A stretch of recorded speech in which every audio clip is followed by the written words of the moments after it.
Interviewer season. Okay, the interviewer season. Makinig ka lang sa kanya and then doon na mag-flow kung saan papunta yung gusto niya sabihin. Kasi hindi naman pwede na pangunahan mo siya sa gusto niya sabihin. But yung ganito, sasagot na siya, hindi pwede. Dapat talaga yung ma-comfortable siya, yung kailangan masaya siyang kinukwento yung kwento niya sa iyo. Maraming salamat. This is now the end. Tapos na pala yung paano. Thank you, Sir John. Yeah, kung merong mga TV talk show host na i-interviewin ka, sino yung top 3 mo na gustong tanungin? At ano yung question mo? Like sila Chris, Tony, Tito Boy? Ako dyan, yan. Wala mo nabanggit mo na lang din. Ikaw na lang din ang sumagot. Tama yan kasi malimutin ko din eh. Tama si Miss Chris, ang gusto kong itanong sa kanya, how are you?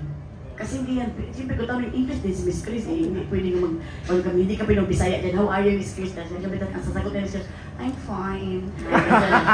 And then kay Tito Boy naman, Tito Boy, ano na ang estado ng buhay mo ngayon? Siyempre sabi ni katabi ni Tito Boy, Melay, maraming salamat. Siyempre, Ate Tony din. Ate Tony, kamusta na may 2 anak? Maraming salamat! So, yun ang aking mga gustong tanongin sa kanila. Basta, yan naman is very close to my heart. Dear naman sila sa ating heart. Thank you, Mela. Thank you so much, Sir Chad Solis from Manila Team.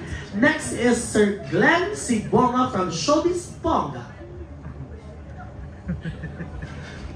Hi, Melay. Ray Valera?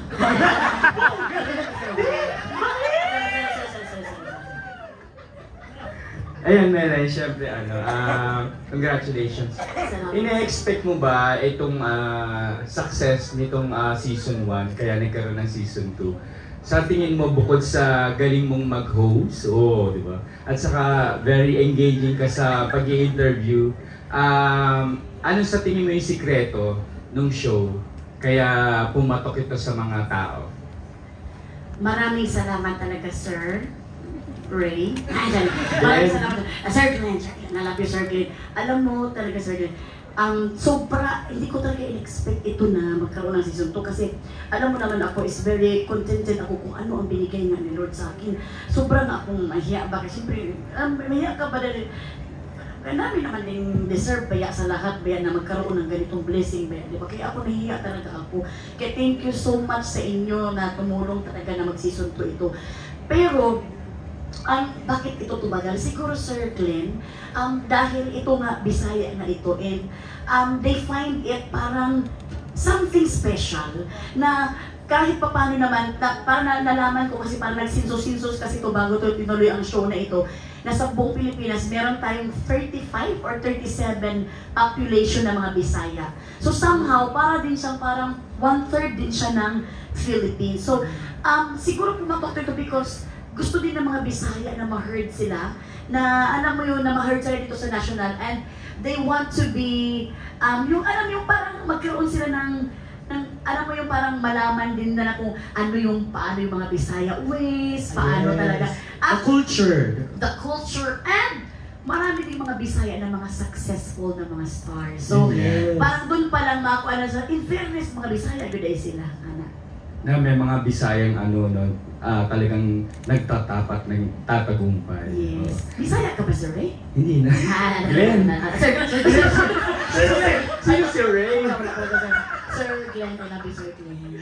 Ayan, last question ko, Mele. Sila, yung mga anak mo ba, sila Mela, tinuturoan nung mag-Bisaya? Hindi ko sila natuturuan mag-Bisaya. Yung talagang, hindi talaga yung turo na gano'n. Pero sa bahay kasi namin, Bisaya kami, mga pinsan ko, kasama namin sa bahay. So lahat kami nagbi-Bisaya. Si Jason talagang medyo hindi na niya alam ang buhay na ngayon. Please pray for Jason. From Batanggenyo to Bisaya na siya. Tapos ang bilis pa namin magsaya.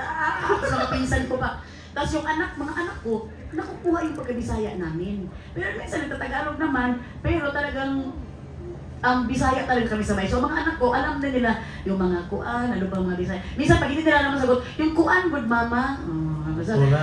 So hindi ko siya sinasadyang turuin, pero talagang natututunan nila dahil sa language namin, sa first language namin sa bahay. Natanong ko yung Melay kasi posible bang magkaroon ka rin ng mga guest na batang Bisaya? Of course! Siguro, ako pangarap ko mag-guest 1 month na Bisaya. 1 month ba? Dali lang, Sir Glenn.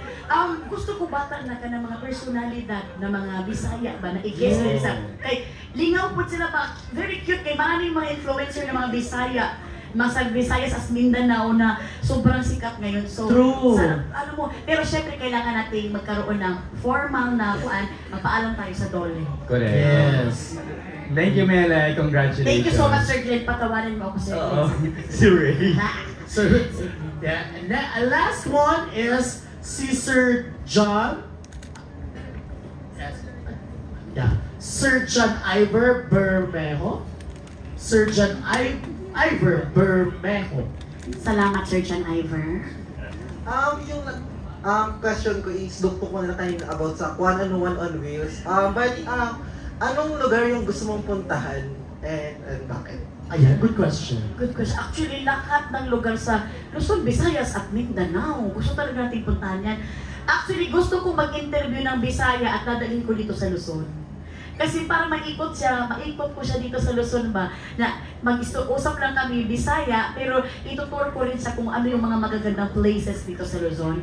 At yun din mga Bisaya din, ng mga Bisaya, ng mga Visayas, dadalhin ko din sa Mindanao. Kasi diba ang layo ng land area namin sa Mindanao. So gusto ko mag-drive. Ako kasi marunong ako mag-drive ako, tapos interviewin ko. Sir, kamusta naman ang mga? So, gusto ko dalhin, syempre sa Jensan, saan pa ba ako? Lalayo ko ba ako sa Jensan? Di ba? Gusto ko dalhin sa Jensan. And sa buong Mindanao, I love Mindanao talaga. Uy, grabe. Jensan makakuan. Grabe, ang tuna sa Jensan, please lang, pagpuyok mo. Sa Jensan, and then gusto ko din makarating sila ng Butuan. Ito yung mga lugar na magaganda, Cagayan de Oro na hindi nyo alam na maraming mga tourist destination doon talaga. Indeed. Tara na, lipad na tayo. Tara na.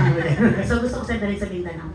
Sinong artista yung gusto mong puntahan yung lugar nila mismo? Gusto kong puntahan sa bahay nila. Yes. Siguro gusto ko rin puntahan si Kuan.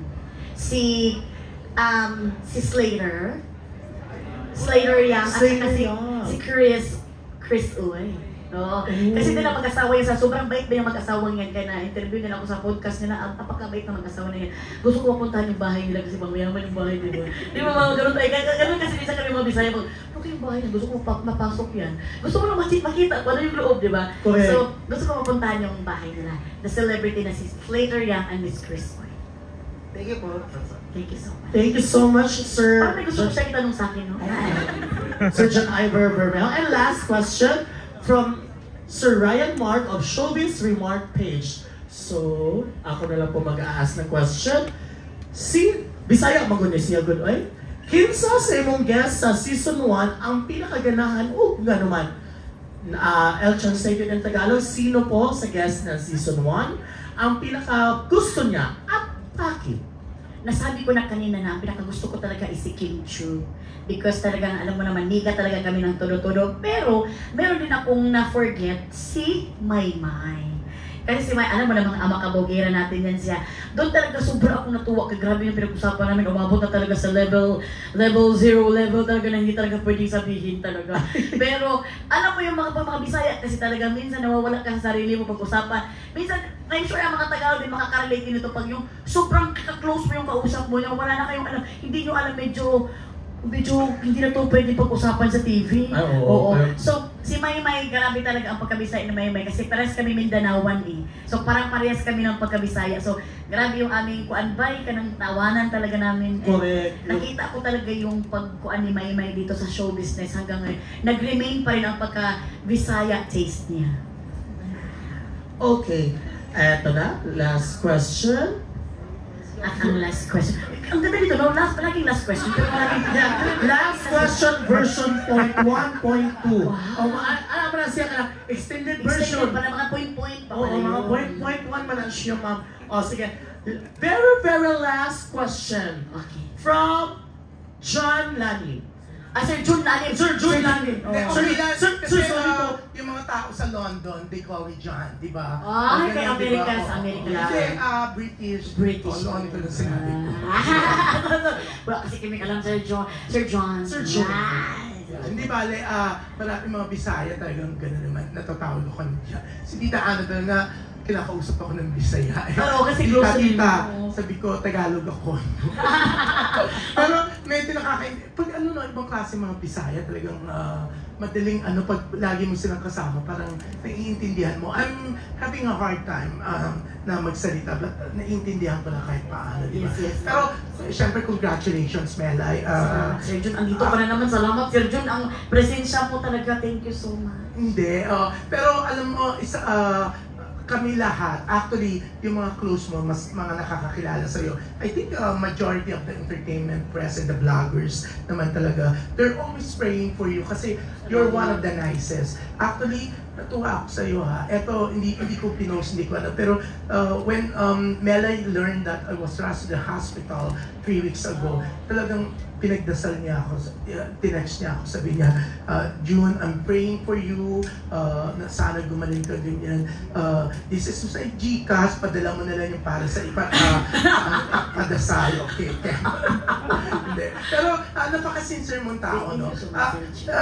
Melay, ang sarap kasi, pag katulad nito, second season mo pala, pero pinagdarasal na ng lahat na sana mas magtagal pa. Ang sarap ng gano'n, no? Yung everybody loves you na may mga iba kasi, kahit namamayag pa, parang yung iba, they hate that person, parang ayaw nilang magtagal. Pero ikaw, ano yung pakiramdam na ramdam mo yung pagmamahal sa iyo ng mga tao na lahat nagdarasal na sana mas magtagal pa, lalo ka pang swertihin. Wala akong salamat man, Sir Jun. Wala pa ng Christmas, nagkaring Chinese New Year na tayo. Swertihin na. Salamat, Sir Jun, talaga sa iyong presensya. Kaya siyempre, napaka-busy ba itong Sir Jun, international ba itong traveler talaga to at saka business niya. Pero nakapunta pa rin siya dito sila na Miss MJ Marfordy. Salamat, itawag ito. Actually, si Salve Asos nandyan din eh. Gusto niya nga magtanong. Oo. Gusto niya itanong yung sex life mo. Sabi ko, wag na, Salve, wag ka na magtanong kung niya itatanong. Diba? Kaya, I'm very sorry, private masyado, ma'am. Only one-on-one na lang. Sir John, kanang sobra akong thankful talaga kay Lord na alam mo yun, pag marinig pala na ganun ang mga sinasabi ng ating mga press people at sa ating mga nanonood, mga kuanisen. So, alam mo ako, kaya alam mo yung parang maiyak ako ba? Kaya lagi ko talaga pag kailan nakita ko si Sir John na sa hospital ba na nag-pray talaga ako agad sa kanya kasi ito yung mga press people na talaga namang reason kung bakit yung mga show natin pumatok. Alam mo yung sila ang nagpapakilala na tumutulong sa atin na talagang maging successful yung show natin. Kaya sobrang thank you. And ayoko kasi dumating yung time na mabalitaan ko na lang na may nangyari tapos hindi ka nakakamusta, hindi ka nakaalay ng prayer. Thank you Lord na gumaling ka na, Sir John. ang dami nga nagsasabi sa akin, she's really that sincere, sabihin ko na. Ang dami, no? Pag you're really praying for yung mga kakilala mo, mga pag nalaman mo may sakit, yes. Diba? Napakaganda ng ugali mo. Kasi some stars, they, hindi na ganun yung relationship with the entertainment press sa mga vloggers, hindi na ganun. Kasi, and parang andamot nila when it comes to pagsagot sa mga tanong, or hindi, kasi they, parang mas, they're so happy with their social media accounts na feeling nila sila na pag promote nila okay na yun sila nila mismo, di ba? Pero ikaw ibang ugali, no? Sir John, salamat naman Kaya Sir na umiyak ka na dito. Sir John, salamat naman Sir John. Uy, ayaw ko pa kayo Sir John. Uy, nagagalit ako sa'yo. Thank you so much sa iyong pag-compliment Sir John. Maraming salamat talaga Sir John. Yeah. So, yun nga, ang sarap sa pakiramdam. Sobrang sarap sa pakiramdam. Lalo na yung nakita ko kayo na nandito. Parang namahiya ako ba, nag-accept kayo ng time sa akin dito. Kaya Hindi pag-aaksaya ng time ko. Alam mo, maaga kami ha. Ang daming maaga. Kasi ganun kakamahal. Diba? thank you so much. Alam mo, ang dami sa amin dito galing sa ibang press con, but we told them na, oh, we have to leave kasi Melay has a press con at 2:30 p.m. Grabe naman ang doon, may mahiya tayo dyan pa. Pero punong-puno ang 9501, ha? Thank you so much naman. Ganun kakamahal. Salamat, sobrang talaga, wala talaga. Ako mas speechless talaga ako pag mga yan ang pinag-uusapan. Ako ang masasabi ko lang talaga is, wala man akong Gcash sa inyo ngayon dito, pero ang pagdadasal ko talaga sa inyo is tulo-tulo talaga, mga press people, maraming salamat sa inyo. Very good health and more blessings to come sa inyo, lalo na sa inyo, Sir Chun. Kaya nga kami, we're really, kumbaga, more than 100% pa na support sa'yo. Kasi ganyan ka kabait, ganyan ka namin kamahal. And don't worry about Tita Annabelle. I'm really convincing her to guest dito sa show. Kasi sabi ko, i-for na sa staff mo, ha? Ang sipag nila, Sir Jun, baka pwede po, may taping po kami, baka magbagong isip ni Miss Annabelle. So I'm really convincing her nga. Kasi sabi ko, yun ang pangarap mo na makapag-guest talaga siya dito sa one-on-one. In fairness, kahit naman yung mga tao sa Cebu, siyempre alam naman Cebuana siya. During the wedding of Mayor Mike Rama, talagang ang daming nagtatanong din naman sa kanya when she's going to guest on one-on-one. Yay! Salamat, Lord! Salamat, Sir Uy, thank you, ha, naniwala ka sa pambobola.